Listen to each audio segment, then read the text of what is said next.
The galaxy was quiet at the edge of the solar system, but the quiet was broken by a weak signal. Commander Dylan Ward sat in the bridge of the human patrol ship, Odyssey, staring at the flickering red dot on the scanner. He had seen many strange signals before, but this one felt different. It was small, weak, and irregular. Something was out there, and it was in trouble. "Commander," said Lieutenant Mara Lay, her voice steady but with a hint of concern. "The signal is a distress call. Origin unknown, but it's drifting into our sector." Dylan leaned forward, resting his hands on the console. "Unknown origin?" he asked. "Could it be pirates or some abandoned probe?"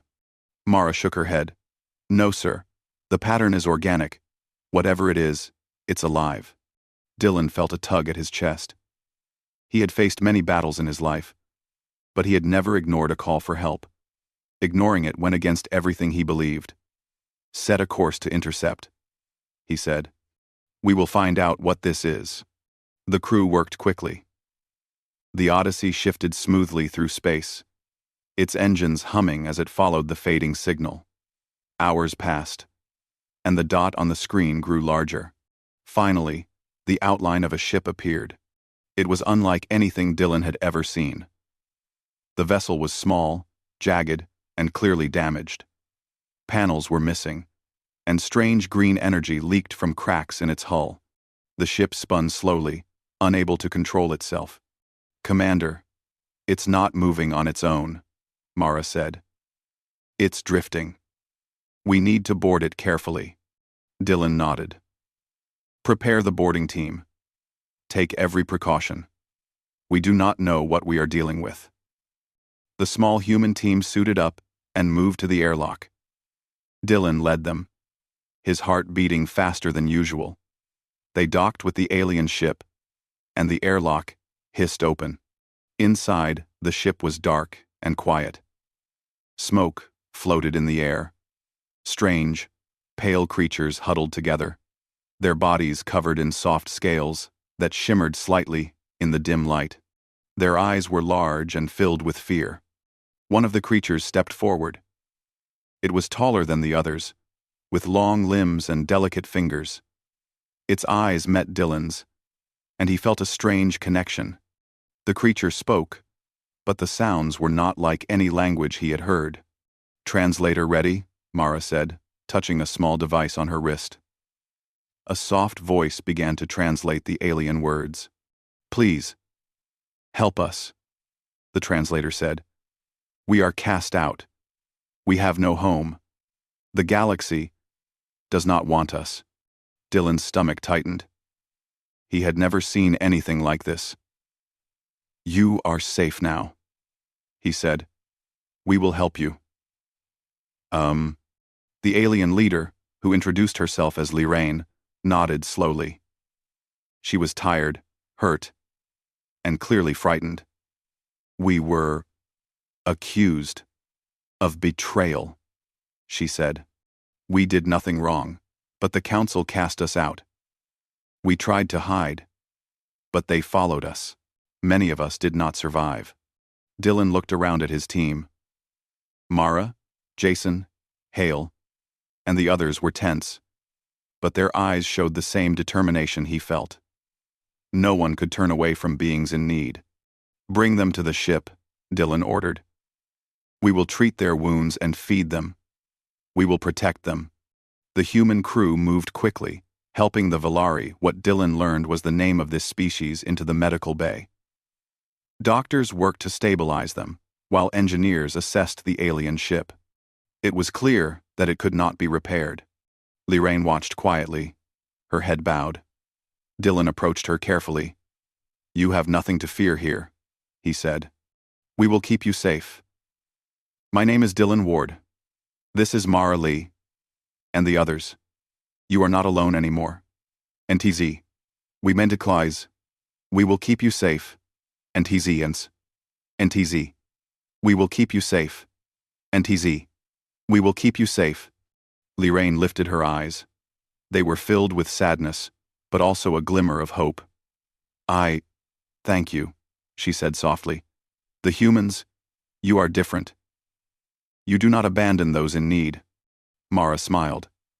It is who we are, she said. For the next few hours, the humans worked to understand the Velari. They learned that the Council of the Galaxy, a group of powerful species, had accused the Velari of spying.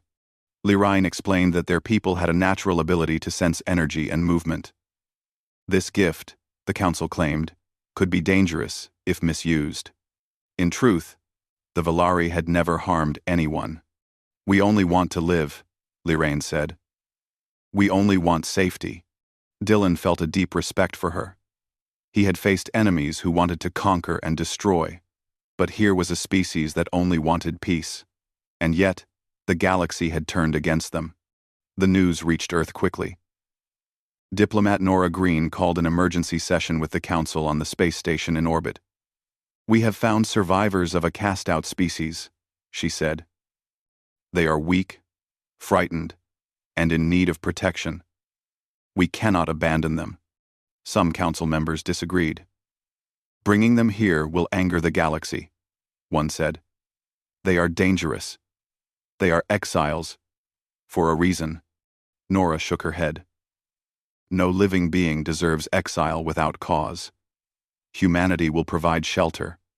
We will not judge them for the accusations of others. We will do what is right. Dylan and Mara prepared the Velari for transfer to a safe settlement on Mars. The Velari were cautious, unsure if humans could be trusted fully. Liraine stayed close to her people, guiding them gently, while Dylan's crew reassured them at every step. During the journey, small conversations began. Jason Hale, a young communications officer, learned to understand simple phrases in Velari. Mara helped one small Velari child, who could not speak, but smiled at her when she offered food. Dylan watched quietly, knowing that these bonds would matter more than any weapon or fleet. By the time they arrived on Mars, the Velari had begun to trust humans. They were curious about human cities, the technology, and the wide-open sky visible even through the domes of the settlement. Dylan walked beside Liraine as they looked at the small Martian colony. This is your home for now, he said. You are safe here. We will make sure you have what you need. You can start again. Liraine bowed slightly, her head trembling. We do not know how to thank you, she said. Our people have lost so much. You do not need to thank us, Dylan said. Do not let fear or sorrow control you. You are alive, and that is enough to begin again. Life on Mars began slowly for the Velari. Humans worked alongside them, helping build shelters, medical centers, and learning each other's ways. There were misunderstandings. Of course, Velari movements were strange to human eyes, and humans' loud voices sometimes frightened them. But patience, kindness, and curiosity created bridges that grew stronger each day. Liraine often walked at night, looking at the stars. The galaxy has turned against us, she said softly to Dylan, who often joined her. They fear what they do not understand. Dylan nodded. Fear is powerful, yes, but kindness is stronger. Humanity has chosen to help you. That choice changes everything. The news from other systems began to spread slowly. Some were angry that humans had sheltered the Velari, while others were curious. Why help a species rejected by the Council? One voice asked. Dylan and his team knew it did not matter what the galaxy thought. What mattered was that the Velari were alive. They had a chance to start over. And in the quiet moments on Mars, humans and Velari alike began to hope that one day, the fear and lies of the galaxy could be overcome. In the evening, the colony gathered. Children played together, human and Velari alike, their laughter carrying through the thin Martian air. Dylan stood back and watched, feeling a strange warmth in his chest. He had rescued a species that the galaxy had abandoned, and in doing so, he had found something more than a mission. He had found the meaning of what it was to be human. Liraine approached him once more. Your people are different. You see life as something precious. We were cast out, and yet you welcomed us. I cannot forget this. You need not, Dylan said. It is not about remembering me. It is about living. You and your people have a future now. That is enough. As night fell over the red deserts of Mars, the Valari settled in their new home. The stars shone brightly above, distant and cold, but for the first time, they seemed reachable. Humanity had taken them in. They were no longer alone, and though the galaxy might still fear them, they had found a place where they were safe. The galaxy had cast them out, but humanity had shown them a better path.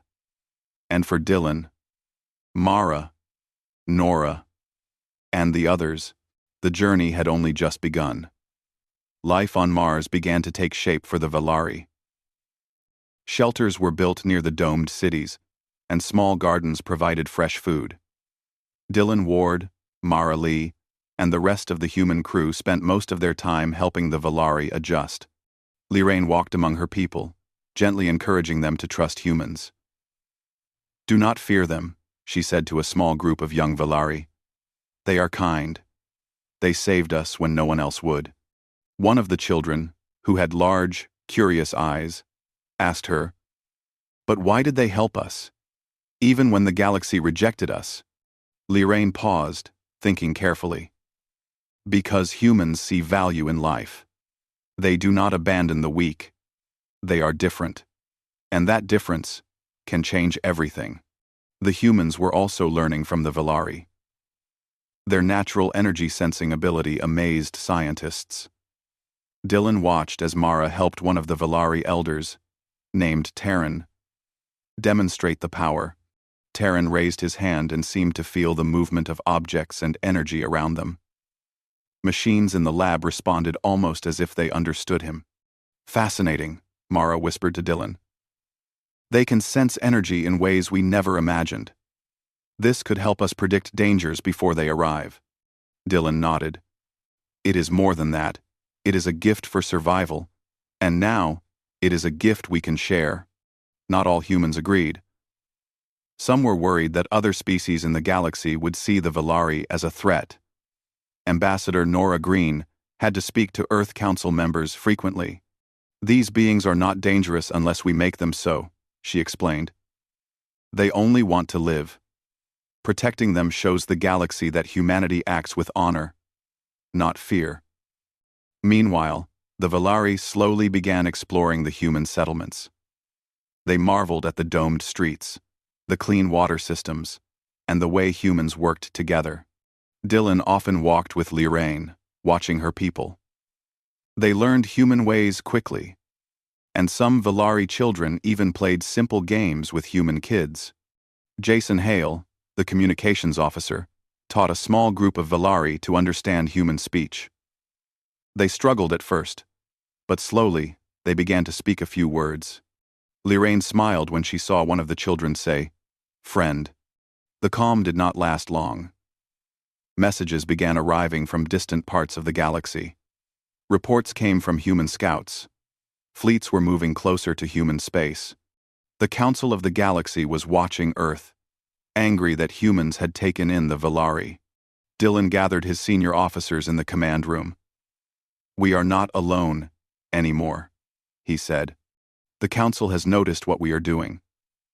They will test us. They may send ships to demand the Valari be returned. Or worse." Mara frowned. "Do we fight them? The fleets are huge. They outnumber us." Dylan shook his head. "Not yet. First, we learn what they want. Then we prepare. We will protect our new friends, no matter what."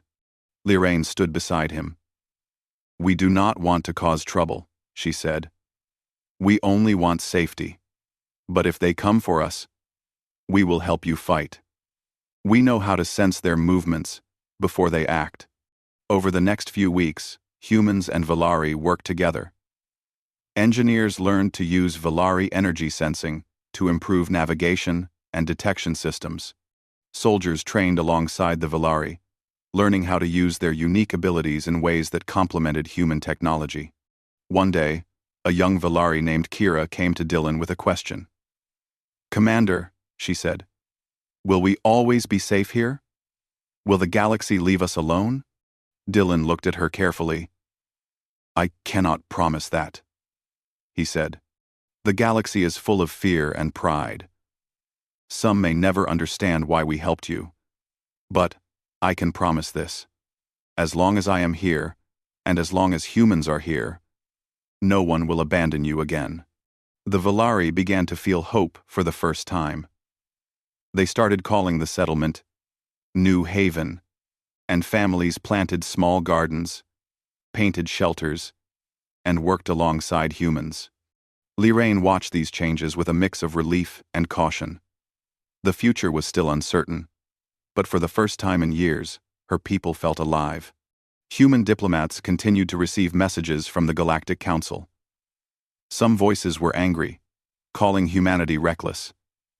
Others were curious, asking why Earth would take in exiles. Nora Green held meetings to explain the decision. "It is simple," she said. "We do not leave those in need to die. That is not who we are. The Council may fear the Valari, but fear is not a reason to abandon life." Not everyone was convinced. Some humans worried that the Valari would bring danger to Earth and its colonies. But Dylan reminded them, "Our choice is not about fear. It is about morality. We protect life, even if others threaten us for it." As months passed, the Valari began to teach humans some of their knowledge. They showed ways to sense energy currents in space, detect hidden movements, and understand unusual gravitational patterns. Scientists were amazed. Mara worked with Liraine and Terran, documenting everything. One evening, Liraine spoke quietly to Dylan as they watched the Martian sky. "Your people are different," she said. "You take risks for what is right, even when it is dangerous. That is why we survived. That is why we will survive now." Dylan nodded. "It is not bravery alone. It is choice. We choose to help, even when it is hard. That choice can change the world." But the peace on Mars was fragile. Scouts reported small council ships moving near the edge of human space. They were testing boundaries, observing the settlement, and sending warning messages. Dylan and his team knew the calm would not last forever. "We have to prepare," Dylan said. "If the Council wants a fight, we will face it. But we will do so with the Valari, not against them. They are part of our people now." Training intensified. Humans learned to work with Valari abilities in combat simulations. Soldiers discovered that the Valari could sense ambushes and detect hidden dangers before they became threats. Even though the Valari were not warriors by nature, their talents gave humans an advantage. Meanwhile, the Valari began forming friendships with humans. They shared stories of their lost home, of their culture, and their dreams for the future. Children laughed together, played together, and learned from each other. The settlement became a small community, united by survival and hope. Dylan watched quietly as one child, a Valari boy named Tilo, played tag with Mara's nephew. He smiled, remembering his own childhood, long ago, when he had never imagined meeting another species so different, yet so alike. But in the background, the Council's shadow loomed. Communications officers reported movement of fleets near the outer planets. The galaxy had not forgotten the Valari. And some powerful voices still demanded their return. Dylan knew that if the Council acted, humans and Valari would face impossible odds. But he also knew something else. The bond they had formed was stronger than fear. Together, they could endure what the galaxy threw at them. One night, as the settlement rested under the Martian sky, Liraine gathered her people. "We have survived because humans did not abandon us," she said. "We have found safety, and we have found friends. The galaxy may still cast shadows over us, But we will not fear. We will live, and we will be stronger together. The Valari repeated her words quietly, feeling a warmth they had not known in years. They had been cast out, abandoned, by those they once trusted.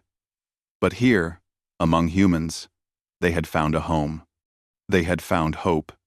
And Dylan, Mara, Jason, and the others understood the truth of it. Protecting life was not simple. It was not easy. But it was always worth the risk. The stars above Mars shone cold and distant, but the light reflected in the eyes of both humans and Valari. It was a promise that together, they could face whatever came next. The galaxy may have cast them out, but humanity had taken them in. And in that act of kindness, they had begun to change the story of the stars. For now, New Haven thrived. The Valari grew stronger, learned new ways, and laughed again. Humans learned patience, compassion, and the value of choosing what is right over what is safe. And somewhere in the distance, beyond the outer planets, the Council of the Galaxy watched, wondering what humans would do next. But Dylan knew the answer. "We do what is right," he said softly to Mara. "No matter the cost. That is what makes us human, and that is why the Valari will survive." The Valari were no longer alone. Humanity had chosen to protect them, and together, they would face the galaxy, stronger than any one of them alone. The story of exile and rejection was not over. Challenges lay ahead, but for the first time, hope was alive, and it burned brighter than the stars above the red sands of Mars. Life on Mars had begun to settle into a routine, but the calm was only temporary. Reports from scouts in the outer systems showed that Council fleets were moving closer. They were testing human defenses, probing the limits of Mars and its settlements. Dylan Ward and his team knew it was only a matter of time before the Council demanded action. Dylan stood on the observation deck, watching the red desert stretch into the distance. Beside him, Mara Lee studied the scanner readings. "Commander," she said, "there are multiple fleets approaching from different sectors. They are observing us, not attacking yet, but it is clear they are planning something." Dylan nodded. "We knew this day would come. The Council does not forgive disobedience. They will want the Valari returned, and they will try to show that humanity is weak, but they do not understand us. We are not weak, and we will not give them what they want." Lorraine joined them, her face serious. "They will not stop at requests," she said. "Some will try to force us back. Others may want to test your strength. You must be ready, Dylan. My people can help, but only if we act together." Over the next few days, the humans and Valari worked tirelessly. Soldiers trained in new formations that used Valari energy-sensing abilities to detect hidden threats. Engineers modified ships with new sensors, guided by Valari insights. Even the settlement's defenses were improved, with energy barriers and observation posts covering every angle. Jason Hale, the communications officer, monitored messages from the Council. Some messages were threats, others were warnings. "They are trying to intimidate us," he said. "They want to make humanity look weak before the galaxy, but they cannot see what we are building here." Mara worked with Lorraine to teach Valari children and young adults basic human strategies and teamwork. The Valari were quick learners. They adapted rapidly to human methods, and their natural abilities gave them an edge in detecting dangers and planning responses. One morning, Terran, the Valari elder, approached Dylan with a suggestion. "The Council underestimates humans," he said. "They believe your weapons and ships are all you have. But together, we can see what they cannot. We can predict their movements before they act." Dylan smiled. "Exactly what I have been thinking. This is not just about defending Mars. It is about showing that kindness and unity create strength the Council cannot measure." The first incident came quickly. A small fleet of Council ships appeared near the edge of human territory. They sent a warning signal, demanding that the Valari be handed over.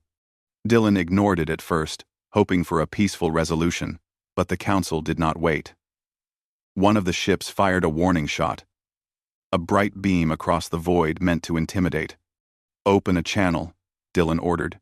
"Let them know we are not afraid." Jason tapped at the controls, and a transmission appeared.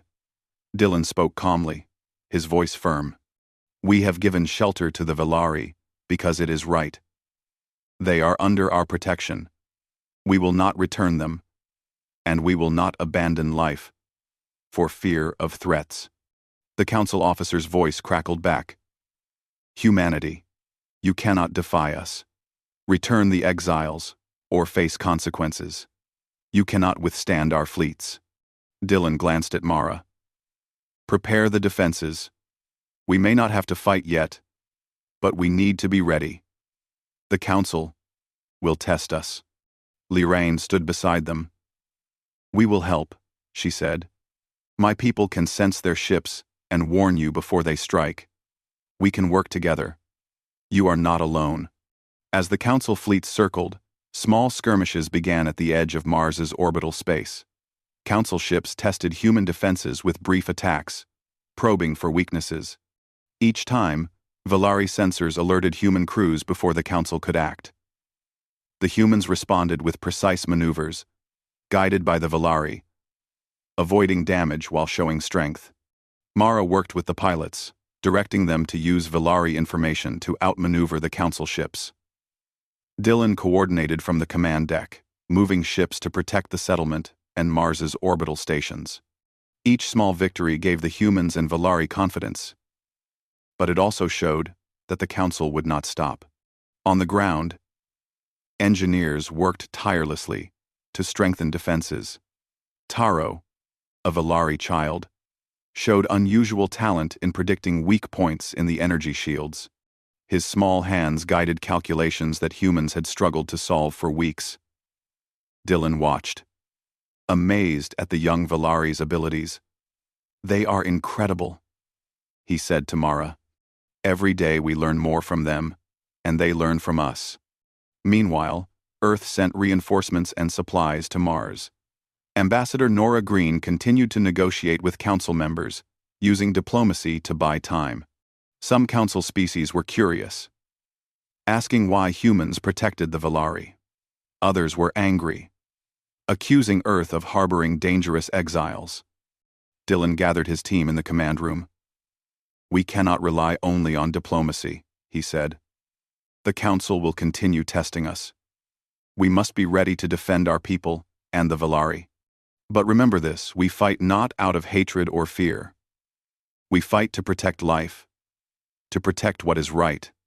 That is our strength." The Velari listened carefully. Liraine spoke to her people. "Your abilities are not for attack," she said. "They are for survival and protection. Together, we can keep humans and Velari safe. We must trust each other."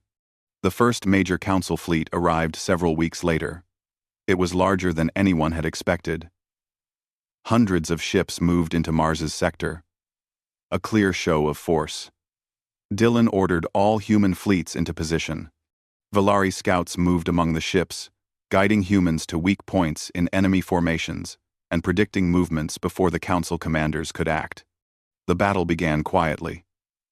The council fired on small outposts, testing the defenses. Humans and Velari responded with precise counterattacks. Ships moved in synchronized patterns, avoiding damage while showing their strength. Liraine remained with the young Velari, teaching them to focus and stay calm.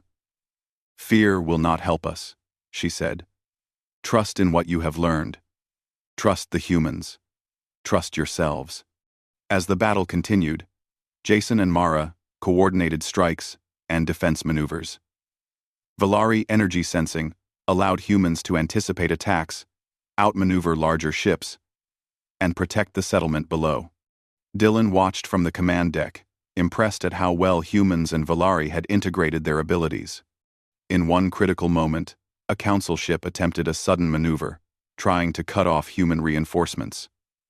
Terran sensed the movement before it happened. "They are coming from the left," he shouted. Humans redirected their ships, surrounding the council vessel. It was forced to retreat, surprised by the combined strategy. The council fleets began to realize that humanity was not weak. Their attacks became more cautious, but still aggressive. Dylan knew the real test was coming. This was only the beginning of the conflict. Meanwhile, on Mars, civilians and Valari families huddled in shelters, listening to reports of the battle. Dylan knew that their safety depended on the success of the fleets in orbit. He looked at Mara and said, "We have done well, but the Council will escalate. We must prepare for more." Liraine walked through New Haven, speaking quietly to her people. "You are safe now, but do not forget what we fight for: life, hope, and trust. We protect these things together." The next few days were tense. Skirmishes continued in space, each side testing the other. Humans learned more about Valari abilities and refined their tactics. The Council began to show signs of frustration. Their superiority in numbers was not giving them the results they expected. Dylan and Mara studied every movement. "They do not understand us," Mara said. "They think fear will make us surrender. But they do not know what humanity stands for." Dylan nodded. "They may try again. They may try harder. But every day, we survive. Every victory we achieve strengthens us. The Valari are learning, our people are learning, and together, we are stronger than they expect." At night, Liraine and Dylan watched the stars. "We are not like them," she said quietly. "The Council fears what they do not understand. We are different." Dylan smiled. "Yes, but being different is what makes us strong. We do not fight for power or fear. We fight for life. That is why the Council cannot predict us. That is why we will survive." The battle had shown both sides a new truth. Humans and Valari, working together, could resist even the most powerful fleets. But the Council was still watching, still plotting. Dylan knew that a larger conflict would come, and that the safety of New Haven depended on their unity, strategy, and courage. For now, Mars remained safe. The Valari had begun to trust humans fully, and humans had grown to respect the abilities and wisdom of the Valari. The settlement thrived under their combined care, and hope flourished where fear had once ruled. But in the distance, beyond the outer planets, the Council of the Galaxy prepared. They had seen the strength of unity and the courage of those they had considered weak. And now, they would decide if fear or understanding would guide their next move. Dylan stood with Mara and Liraine on the observation deck. "We have done well," he said. "But the real test is ahead. The Council will not stop until they believe they are in control. We must be ready. Together. Always." The stars above Mars were cold and distant, but they also reflected the light of a growing alliance. Humans and Valari had formed a bond that would guide them through whatever came next. The galaxy may have cast them out, and the Council may have doubted them, but together, humans and Valari were stronger than anyone could imagine, and that strength was only beginning to show.